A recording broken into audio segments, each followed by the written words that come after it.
Hello! இன்னைக்கு ஒரு sweet recipe பார்க்கலாமா? பலாப்பழம் வச்சு. பலாப்பழம் வாங்கிட்டு வந்தது கொஞ்சம் அதிகமாவே இருந்துச்சு. ஸோ ரொம்ப நாள் வச்சு சாப்பிட முடியாது அப்படிங்கிறதுனால பாயாசம் செய்யலாம்னு ஸ்டார்ட் பண்ணிட்டேன். அதுக்கு வந்து கொஞ்சம் பலாப்பழம், ஏலக்காய் வந்து நல்லா வந்து பேஸ்ட் பண்ணி வச்சுக்கோங்க. அதுக்கப்புறம் முந்திரி, திராட்சை எடுத்துக்கோங்க. நெய் எடுத்துக்கோங்க. பலாப்பழம் வந்து குட்டி குட்டியாக கட் பண்ணி வச்சுக்கோங்க.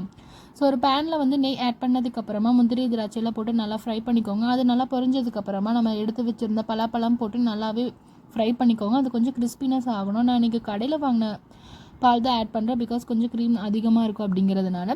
ஸோ கொஞ்சம் கொஞ்சமாக பால் ஆட் பண்ணிக்கோங்க. பால் ஃபுல்லாக ஆட் பண்ணதுக்கப்புறம் அது கொதி வர ஸ்டேஜ் அப்போ உங்களுக்கு தேவையான அளவு சுகர் ஆட் பண்ணிக்கோங்க.